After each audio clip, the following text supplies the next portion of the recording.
Dad, should I tell everyone what Grandma put in Mom's food?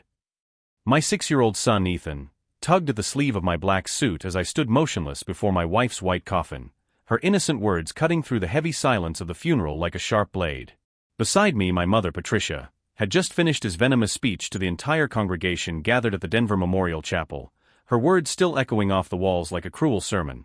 Sometimes God frees us from burdens we cannot carry alone. My poor Oliver is finally free from a wife who never knew how to take care of her own health. The murmur of agreement that rippled through the chapel pews made me nauseous.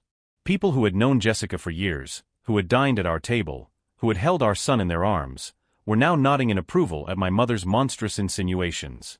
My name is Oliver Brennan, and at 32 years old, I have just buried his wife of 28 years, Jessica, after 3 months of a mysterious illness that no doctor could properly diagnose.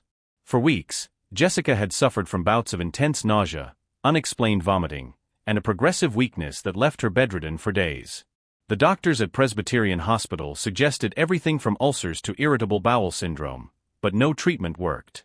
Patricia had become our savior during this time, showing up at our Lakewood home every weekday with homemade soups, hearty stews, and her famous chicken pot pies.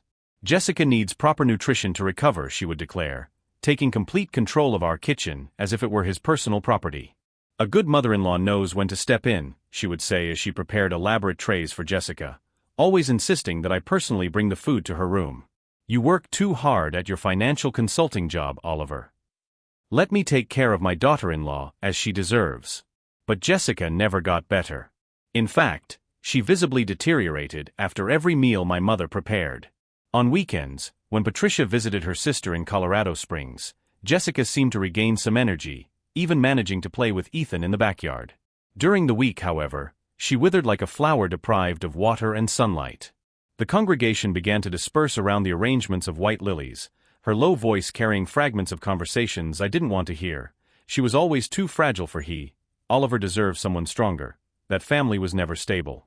Ethan remained by my side, his large solemn brown eyes fixed on Patricia's face, who had returned to her place of honor in the front row, receiving condolences as if she were the grieving widow. Papa, he whispered again, her little voice trembling slightly, Grandma won't like it if I tell, will she? It was at that moment that I felt a cold shiver run down my spine. My son was not asking an innocent child's question. There was something in his eyes, a disturbing seriousness that should not exist on the face of a 6-year-old. I knelt down to his level, my hands trembling slightly as I held his small shoulders. What are you talking about, champ? What did Grandma put in Mom's food? Ethan looked around nervously, then leaned in to whisper in my ear, the white powder from the little jar she kept in her purse. She put it in when she thought no one was watching. But I was always watching, Dad. From the stairs, when I went down to get water at night. The world around me seemed to slow down, every sound becoming muffled and distant. The voices of the congregation turned into an incomprehensible buzz as Ethan's words echoed in my mind like bombs exploding in slow motion. Patricia approached us with that fake smile I had learned to hate, his arms outstretched toward Ethan as if she wanted to hug him and silence him at the same time. Come here, my little grandson, she said in a honeyed voice. Let's let Daddy talk to the grown-ups while you play outside with your cousins. But Ethan shrank against me, her little hand clutching my tie tightly. I don't want to go, Daddy. I want to stay with you. If this story of toxic family and ignored signs is tugging at his heartstrings, don't forget to subscribe to the channel to find out how a simple moment of childlike clarity would reveal a truth that would change everything forever. What I didn't know at the time was that his 6-year-old son had been the sole witness to a slow and calculated murder, and that in the next few minutes, the perfect image Patricia had constructed would completely crumble before our entire family and friends. But first, I needed to understand exactly what his own mother had done to her. Ethan's words echoed in the tense silence of the chapel as Patricia froze in mid-motion toward my son. His face, which seconds before had worn that mask of loving grandmother, transformed into an expression I had never seen before, pure panic disguised as indignation. What nonsense is this, grandson? She said with a forced laugh that sounded like breaking glass. Children have such vivid imaginations when they're dealing with loss, don't they, Oliver? But Ethan's brown eyes remained fixed on her with a determination that sent a chill down my spine. It's not nonsense, Grandma. I saw you put the powder in Mom's soup last Tuesday. And on Thursday, too. Always when Dad was at work. The murmur of the congregation changed completely in tone. Where before there had been agreement with Patricia's cruelty, now there was uncomfortable tension, people exchanging worried glances. Patricia straightened up, assuming that authoritarian posture I knew so well, the same one she had used to control every aspect of our family life for years. Oliver, you need to control your son better. These fantasies are disturbing and completely inappropriate for a funeral. It was at that moment that fragments of memories began to connect in my mind like pieces of a sinister puzzle that I had been too blind to see. Patricia had come into our lives when Jessica and I got married 8 years ago. At first, she seemed like the perfect mother-in-law, attentive, helpful, always offering to help with the new house and then with Ethan when he was born. But there was something about this help that always bothered me in a subtle way, something I could never quite put into words. She had a compulsive need to control everything around her. The decor of our home was never adequate until she rearranged it. The clothes Jessica bought for Ethan were never appropriate until Patricia replaced them with ones she chose herself. The meals my wife cooked were never nutritious enough, so Patricia started bringing her own healthier meals. Jessica is very young and inexperienced, she used to say when I timidly questioned her interference. A good mother-in-law guides her daughter-in-law so she can become a better wife and mother. It's my duty to help her grow. And I, coward that I was, always agreed. After all, Patricia had raised 3 children on her own after being widowed at a young age. She had experience that Jessica, 23 at the time, obviously did not have. It seemed logical to accept her guidance. But Jessica had begun to wither under this care. In the early years of marriage, she was vibrant, full of energy and ideas of her own. Slowly, she began to hesitate before making any domestic decisions, always asking first, what would Patricia think of this? Oliver, her makes me feel like I'm an incompetent child, Jessica had confessed to me one night about 2 years ago. We were lying in bed, and she was crying softly in the dark. Everything I do is wrong in her eyes. The way I fold clothes, how I season food, how I take care of Ethan. Nothing is ever good enough. Mom just wants to help Jess, I had replied, pulling her closer. She loves you like a daughter. Maybe you're being a little too sensitive. Too sensitive. God, how I hate myself for saying that. How could I have been so blind, so stupidly loyal to the woman who was systematically destroying the self-esteem of my wife? Jessica's mysterious illness had begun exactly 3 months ago, coinciding perfectly with the moment Patricia decided to increase her help after I received a promotion that required more business travel. Jessica can't be alone with Ethan while you're traveling, Patricia had declared. A sick mother is dangerous for a child. I'll make sure she eats properly and gets enough rest to recover. And I, focused on my new professional responsibility and blindly trusting my mother, had agreed. More than agreed, I had felt relieved to have someone looking after my family while I was away. During those 3 months, whenever I returned from my trips, I found Jessica weaker, paler, more apathetic.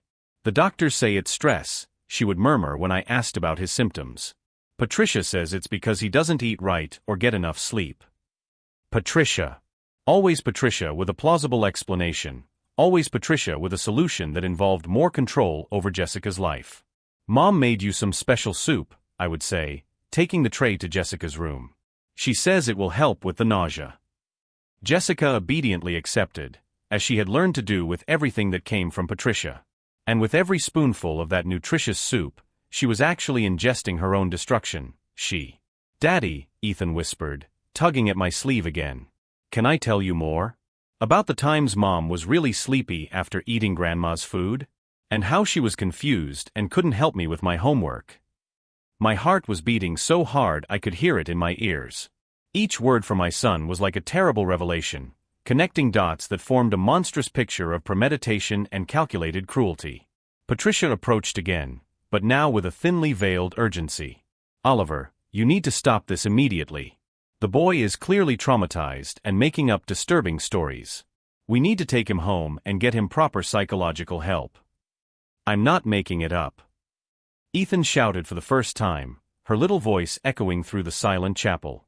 I saw everything. I always went downstairs to get water at night and saw Grandma in the kitchen with that little bottle. She would break the white pills and put the powder in Mom's food. The silence that followed was deafening.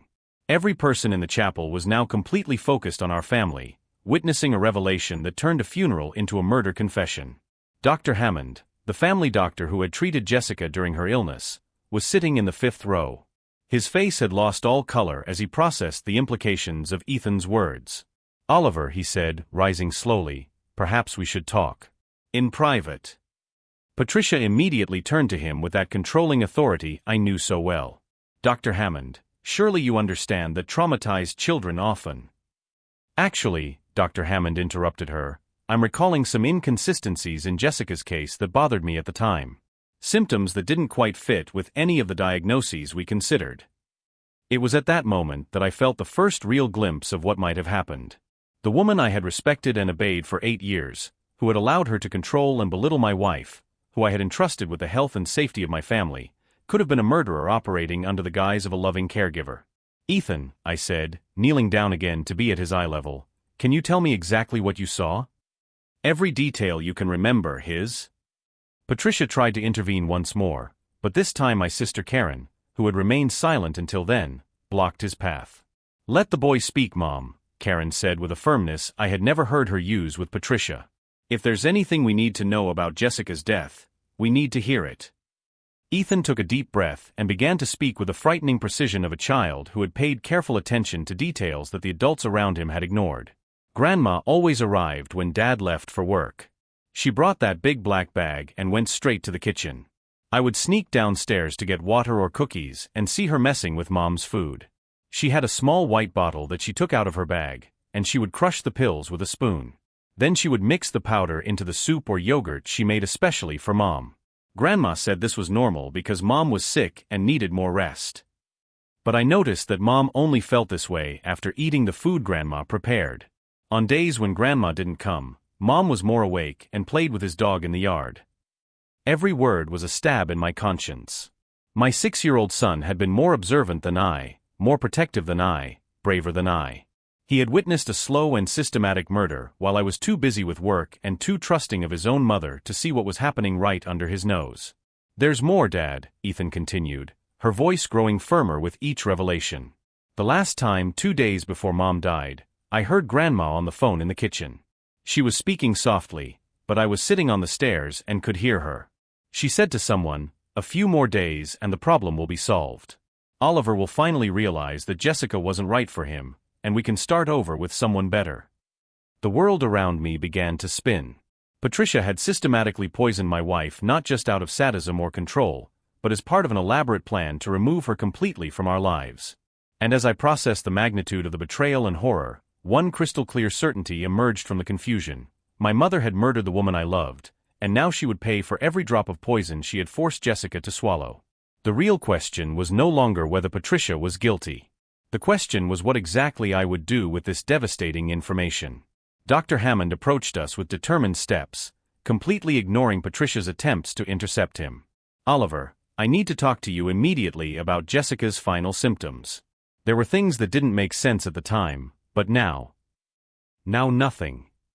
Patricia exploded, finally abandoning her mask of grieving grandmother.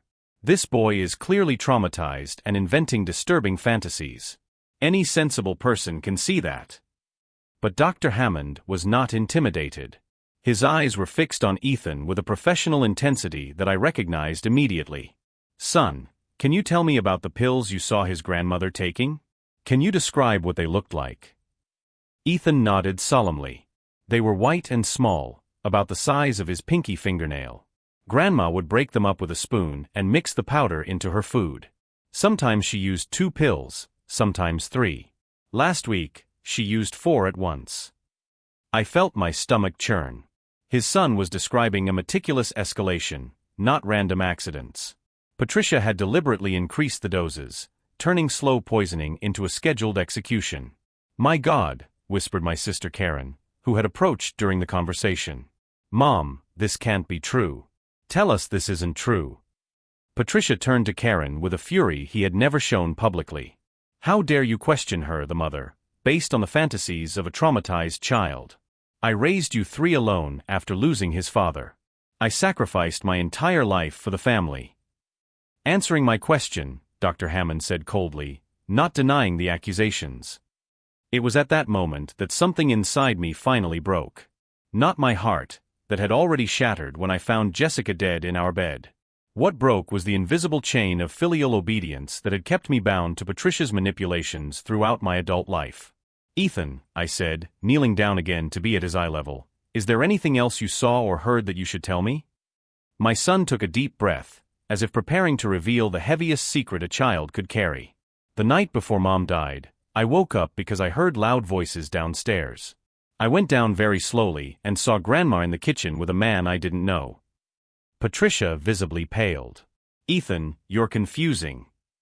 "I'm not confusing anything," Ethan shouted for the second time, her childish patience finally exhausted. The man had white hair and wore a white coat like Dr. Hammond. They were talking about medicine and how to make someone sleep forever. Grandma gave him money, and he gave her, a new bottle full of pills. Dr. Hammond immediately picked up his phone. "I'm calling the police. And the medical examiner's office. If there is physical evidence in your home, we need to preserve it immediately." "There is no evidence," Patricia screamed, completely losing control. "I got rid of it. I mean, there's nothing to find because nothing happened." The partial confession echoed through the chapel like a gunshot. My own sister physically recoiled from our mother, bringing her hand to her mouth in horror. "You got rid of what, Mom?" Karen asked in a trembling voice. But Patricia didn't answer. Instead, she began walking toward the chapel exit with quickened steps, clearly trying to escape before the police arrived. My brother-in-law Robert, Karen's husband, blocked her way. "You're not going anywhere until this is cleared up." "Get out of my way, she hissed. "You don't understand anything. Jessica was destroying this family. She was making Oliver miserable, turning Ethan soft and dependent. I was saving you from future disaster." The words came out like distilled poison, finally revealing the true extent of his hatred and manipulation. Jessica hadn't died because of jealousy or ordinary maternal control. She had been murdered by a woman who genuinely believed she had the right to determine who lived or died in her family. Saving. My voice came out hoarse, laden with anger that grew like an uncontrolled fire. "You killed my wife. You killed the mother of my son. You made Ethan watch you poison his own mother for months." "She was weak," Patricia shouted back, referring to her. "Unfit for you. I spent 8 years trying to mold her into a decent wife, but she resisted every piece of guidance, questioned every family tradition. A good wife accepts the matriarch's leadership." Dr. Hammond had finished his calls and was recording everything on his phone. "Keep talking," he said calmly. "The police will want to hear every word." Patricia finally realized she had completely incriminated herself, but it was too late to back down. "You'll never understand," she murmured, her voice taking on an almost dreamy tone. "When Oliver was little, I promised I would always protect him from people who tried to hurt him. Jessica was a parasite, draining his energy, preventing him from reaching his full potential." His potential. I was shaking with rage now. His potential was to be happy with the woman he loved. It was to raise his son in a loving home. It was to grow old alongside Jessica and watch Ethan grow up with both his parents. "She would never have been enough for you," Patricia insisted, as if she could still convince me of the logic of his murder. "In a few years, you would have realized that yourself." I just sped up the inevitable process. It was at that moment that I felt a small hand clasp his mine. Ethan had approached again, and when I looked down, I saw silent tears streaming down his face. "Daddy," he whispered, "did her know she was being poisoned?" The question hit me like a punch in the stomach. "Why do you ask that, champ?" "Because last night, when she was very sick, she called me into her room and told me that she loved me very much. She said that if anything happened to her, I should always remember that he would never leave me on purpose. And that I should take care of Dad because some people are dangerous even when they seem to love us." The tears I had held back throughout the funeral finally came. Jessica had known.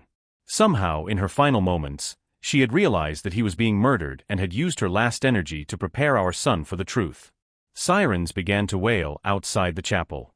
Dr. Hammond waved to someone at the entrance, and 2 police officers entered, followed by a team of investigators. Patricia made one last desperate attempt to control the narrative. "Officers, there's a terrible misunderstanding here. My daughter-in-law died of natural causes. This child is clearly traumatized and—" "Ma'am," interrupted Detective Walsh, who had taken over the case, "We have a search and seizure warrant for her residence based on Dr. Hammond's call. You have the right to remain silent." As she read Patricia her rights, I felt a strange sense of justice beginning to form. It wasn't enough, nothing would ever bring Jessica back, but it was the beginning of accountability that I had been too cowardly to demand while my wife was still alive. "Daddy," Ethan tugged at his sleeve once more, "can Mommy rest in peace now?" I looked at the white coffin where Jessica lay, then at my brave son who had exposed a monster when all the adults had failed to protect her. "Yes, champ," I replied, picking him up. "Now she can rest. And we'll make sure the truth about what happened to her is never forgotten." Patricia was led away in handcuffs, screaming about family ingratitude and children who didn't respect her mothers. But I wasn't listening anymore. For the first time in months, my mind was clear about what needed to be done. Discovering the truth was only the first step. Now I needed to make sure Patricia paid completely for what he had done, and that Ethan and I could build a new life free from the toxicity that had nearly destroyed us. What I didn't know yet was that investigators would find much more in Patricia's house than just evidence of Jessica's murder. And when they uncovered the true extent of his crimes, even I would be shocked by the depth of evil I had allowed into our family. 3 days after the funeral, I was sitting on the living room floor at 2 in the morning, surrounded by boxes of papers I had removed from Patricia's attic during the authorized police search. Ethan was fast asleep on the sofa next to me, exhausted after hours of helping me organize documents that would reveal the true extent of my mother's crimes. Detective Walsh had given me permission to examine the personal materials before they were officially catalogued as evidence. "Sometimes families find connections that we miss," she said. "Especially when there are long-term patterns of behavior." And patterns were exactly what I was discovering. The first box contained medical correspondence dating back 16 years, letters between Patricia and Dr. Whitman, the same white-haired Dr. Ethan had seen in our kitchen. The letters detailed an experimental treatment program for excessive emotional dependence in family relationships. My blood ran cold when I read the patient description. Young married woman, 21 years old, demonstrates pathological attachment to dominant maternal figure. Requires chemical intervention to break patterns of dependence and allow development of healthy autonomy. The patient was Sarah, my older brother David's first wife. Sarah had died at the age of 23 from unexplained heart complications, after 2 years of mysterious health problems. David never fully recovered from the loss, remaining single to this day. Now I understood why. "Dad." Ethan stirred on the couch, rubbing his eyes. "Did you find more of Grandma's stuff?" I looked at my son, this brave boy who had exposed a monster when all the adults had failed to protect her victims. "Yes, champ. I found a lot more." I showed him a photograph I had discovered at the bottom of the box. Patricia smiling next to a young blonde woman holding a baby in her arms. On the back, someone had written, "Patricia and Rebecca with little Tommy. Christening, June 2015. "Who's that woman, Dad?" "That's Rebecca Martinez, champ. She was married to his uncle Marcus for 4 years. My voice came out tense. Rebecca died of sudden adult death syndrome, when Tommy was only a year old. Marcus told us at the time that she had developed a rare heart condition after giving birth. But now, looking at the chronology of medical documents and correspondence with Dr. Whitman, a terrible pattern emerged. Patricia had helped care for Rebecca during the final months of her life, just as she had done with Jessica. The same offers of homemade soups, the same comments about the young mother's inadequacy, the same gradual escalation of unexplained symptoms. I continued digging through the papers with growing determination. Each document revealed another layer of Patricia's calculated sociopathy. There were detailed records of pharmaceutical purchases, including significant quantities of sedatives and anticoagulants acquired through Dr. Whitman over 15 years. But the most devastating discovery was in the last box, Patricia's personal diary with entries dating back to 2007. "Oliver is getting seriously involved with that little girl, Jessica," one entry read. "She's pretty, I admit, but completely unsuitable for our family standards. Too independent, too opinionated. If he marries her, he'll spend his whole life being dominated by someone who doesn't respect traditions or family hierarchy." The entries progressed over the years, meticulously documenting Patricia's growing resentment toward Jessica, her frustrated attempts to control our marriage, and finally, her decision to solve the problem permanently. "I visited Dr. Whitman today," an entry from 3 months ago read. I explained that Jessica is developing psychotic tendencies that pose a danger to Ethan. He agreed that discreet medical intervention would be appropriate to protect her. We will start with low doses in the meals I prepare, gradually increasing until she is hospitalized for permanent psychiatric treatment. Permanent. Patricia never intended for Jessica to die. She wanted my wife to slowly go insane, being committed to a psychiatric institution, allowing Patricia to take complete control of Ethan and me. Jessica's death had been an unplanned side effect, when the drugs interacted lethally with an allergy medication Jessica had begun taking without Patricia's knowledge. "Daddy, you're crying," Ethan said, coming over to his on the floor. I wiped my eyes and pulled him onto my lap. "I'm fine, champ.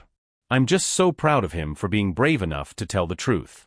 Because of him, we found out that Grandma hurt other people too." "Other people like Mom?" "Yes. Other young mothers in our family. But now we're going to make sure she pays for everything she's done, not just to Mom." I grabbed my phone and dialed Detective Walsh's number. It was 2:45 in the morning, but this couldn't wait. "Walsh," she answered on the third ring, her voice alert despite the hour. "Detective, it's Oliver Brennan. I need you to come here now. I found evidence that Patricia killed at least 2 other women in our family. And I have complete documentation proving premeditation in all cases." The silence on the other end of the line lasted 5 seconds. "I'm on my way. Don't move anything else until I get there." While waiting for the detective, I meticulously organized each document in chronological order. It wouldn't be enough for Patricia to be convicted of Jessica's murder alone. I wanted her to pay for Sarah, for Rebecca, for every life she had destroyed with her sick need to control our family. But there was something else I needed to do, something the police couldn't do for me. I grabbed my contact list and started making calls. First to David, who answered sleepy and confused until I explained what I had discovered about Sarah. I heard him break down in sobs on the other end of the line as the truth finally became clear after 16 years of guilt and self-recrimination. Then I called Marcus, who reacted with cold, determined anger when he learned that Rebecca had been murdered by his own mother-in-law, who had pretended to comfort him during the funeral. "Oliver," Marcus said, her voice shaking, "I want to be present at every hearing, every deposition, every moment she faces the consequences. Rebecca died thinking she was failing as a mother because Patricia constantly criticized her. I want her to hear exactly how much her daughter was loved." And that's when my plan crystallized completely. It wouldn't be enough for Patricia to be arrested and convicted. I wanted her to publicly face every family she had destroyed, every lie she had told, every life she had stolen through her sadistic manipulation. If you're following this story of justice and truth discovery, don't forget to subscribe to the channel to see how this investigation would reveal even more shocking secrets about an entire family being systematically destroyed by a single person. Detective Walsh arrived at 3:20, accompanied by 2 crime scene specialists. When I showed her the diary and medical records, his face took on the grim expression of someone who immediately understood the implications. "Mr. Brennan," she said after examining the documents for half an hour, "what you found here turns a homicide case into a serial killer investigation. Patricia Brennan operated as a family predator for over 15 years. What now?" I asked. "Now we make sure she never has the opportunity to destroy another family." While the experts photographed and cataloged the evidence, I sat next to Ethan on the sofa and held his little hand. My son had been braver than all the adults around him. Now it was my turn to honor that courage by ensuring that justice was complete and final. Patricia had spent decades building an image of a loving matriarch while secretly eliminating any woman who threatened his absolute control over our family. But now every secret was exposed, every lie unmasked, every crime documented. The only question that remained was, how many other families had she destroyed besides ours? And how far did this network of medical complicity extend? The answers would come soon. And when they did, Patricia would discover that she had completely underestimated the son he had spent his life controlling. The call came at 6 in the morning on a Tuesday, 3 weeks after Patricia's arrest. It was Detective Walsh, her voice carrying an urgency that woke me immediately. "Oliver, I need you to come to the station now. Dr. Whitman has just confessed everything in exchange for a deal with the prosecutor. What he told us completely changes the scope of this investigation." 40 minutes later, I was sitting in a cold interrogation room, listening to recordings that would reveal the true extent of my mother's sociopathy. Dr. Whitman's trembling voice echoed through the speakers as he detailed 15 years of complicity with Patricia. She first approached me in 2008, her recorded confession said. She claimed her daughter-in-law Sarah was developing suicidal tendencies and needed discreet medication intervention. She offered $50,000 to provide sedatives without a formal prescription. My sister Karen sat beside me, holding my hand with increasing force as the details emerged. David had flown in from Portland the night before, his face a mask of pain as he listened to the truth about Sarah. Patricia was extremely meticulous, Dr. Whitman continued. She kept detailed records of dosages, reactions, and symptom progression. She wasn't a concerned matriarch trying to help, she was a researcher conducting lethal experiments on her own family. The detective paused the recording. There are more victims, Oliver. Dr. Whitman gave us names of other families Patricia helped over the years. We're talking about at least 8 young women in 3 different states. 8 women. My stomach churned as I processed the magnitude. Patricia had operated as a serial killer for decades, using her image as a loving grandmother to access vulnerable families and systematically eliminate any woman who threatened her control. We want you to talk to her, the detective continued. Today. Patricia has refused to speak to lawyers or investigators, but she specifically asked to see you. We believe she still thinks she can manipulate him. And why would I do that? Because we need the location of additional evidence. Dr. Whitman mentioned that Patricia kept trophies from her victims, jewelry, photographs, personal items. If we can get her to reveal where they are, we can close cases that have been open for years. An hour later, I was walking through the halls of the Colorado State Penitentiary, my footsteps echoing against the institutional linoleum. Ethan was with my parents in Seattle, shielded from the reality that his grandmother was a monster who had killed her mother and multiple other women. Patricia was sitting at a metal table in a small windowless room, wearing the standard orange prison uniform. At 62, she looked like she had aged 10 years in 3 weeks. But when he saw me walk in, his eyes lit up with that familiar spark of maternal manipulation. Oliver, my son, she said, reaching her cuffed hands toward him. You finally came to see her. She knew you would understand that this is all a terrible misunderstanding. I sat down across the table from her, keeping my hands firmly clasped in my lap. It's not a misunderstanding, Mom. It's premeditated murder multiplied by at least 8. Her expression faltered for a split second before she regained her mask of wounded innocence. Dr. Whitman is lying to save his own skin. You know me, Oliver. He raised you. He would never hurt anyone in our family. What about Rebecca? Jessica? All the other women you poisoned over the course of 15 years. It was at that moment that the mask finally slipped completely. Patricia sat up straight in her chair, his eyes taking on a coldness I had never seen before. They were all inadequate, she said with disturbing calm. Weak, dependent, unable to uphold our family's standards. You men are easily fooled by pretty faces and emotional needs. Someone had to make the hard decisions. Decisions like murder? Accelerated natural selection, Patricia corrected, as if discussing gardening. Weeding out the weak so the strong can flourish. I felt cold anger spreading through my chest, but I kept my voice controlled. And now? Now that everyone knows the truth about you. Now you learn a valuable lesson about family loyalty, she replied. You'll hire the best lawyers, you'll use her financial influence to minimize this, and we'll rebuild our family without the toxic influences that divided us. I laughed. A bitter sound that echoed through the small room. Do you really believe I'm going to help you after what you did to Jessica? With all those women? You will help me, Patricia said with absolute certainty, because I know things about you that could completely destroy her life. Things that no one else knows. My blood ran cold. What things? Patricia smiled, and in that smile I saw the true extent of her malice. Do you really believe Jessica died of accidental poisoning? Oh, my dear naive son. She found out about Sarah. She was investigating, asking questions, threatening to expose our family. I had to speed up the schedule. You're lying. Am I? Then why did she hide that folder of documents in the attic of the house? Why was she making copies of death certificates? Why did she call the private investigator in Denver 3 days before she died? Every word was like a punch in the stomach. Jessica had discovered the truth about Patricia before she died. She had tried to protect me, to protect Ethan, and I had been too blind to see it. But here's the really interesting part, Patricia continued, her voice taking on an almost playful tone. You helped. Every time you brought those trays of food to her room, every time you insisted that she take Mom's help, you were my perfect accomplice. Technically, you're just as guilty as I am. The room began to spin. Patricia had turned my love for Jessica into a weapon against me, used her filial trust to make me an unwitting accomplice in the murder of my own wife. So here's what's going to happen, she continued. You're going to get the best criminal lawyers in the country. You're going to orchestrate a defense based on diminished mental capacity. And when I get out of here in a few years, we'll start over.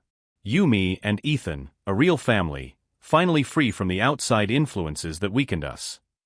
I rose slowly, walking to the small window overlooking the prison yard. Women in orange uniforms walked in circles under the supervision of armed guards.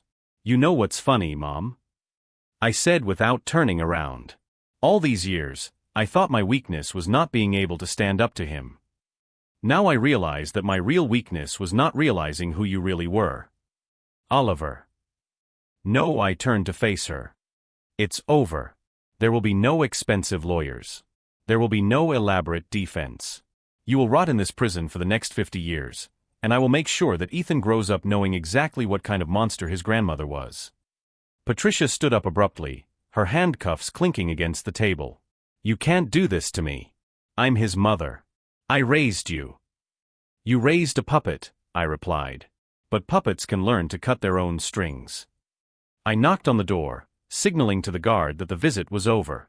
As I waited for the door to open, I heard Patricia screaming behind him. Oliver. You need him. Without him, you're nothing. Nothing. I left that room knowing I would never return. Patricia had spent 62 years building a psychological prison for our entire family, using love and loyalty as chains to keep us captive. Now she was in a real prison, and we were finally free. But as I walked through the hallways toward the exit, one question remained. How many other secrets had Patricia kept over decades of manipulation? And what would be the true cost of unearthing a lifetime built on lies and murder? The answer would come in the days ahead, when investigators finally found Patricia's secret safe. What they discovered inside would not only change our understanding of who she really was, but also reveal a conspiracy that extended far beyond our family. 6 months later, Patricia received life imprisonment for 8 murders. Dr. Whitman, 25 years for complicity. The investigation revealed a 15-year network of eliminating inappropriate daughters-in-law across 3 states. Ethan and I moved to Seattle, close to Jessica's parents. He thrives at his new school, making friends, learning piano as Jessica had dreamed. On difficult nights, we flipped through happy photographs that Patricia never contaminated. I began lecturing on signs of family control disguised as care. True love means freedom to be authentic, not forced obedience, I explain at every conference. Dad, are you still sad about Grandma? Ethan asked yesterday. I'm sad for the woman I thought she was. But not for the woman she really was. He showed me a drawing, our new house, us in the garden, Jessica as an angel smiling from the clouds. Below, her careful handwriting, real families protect each other with love, not lies.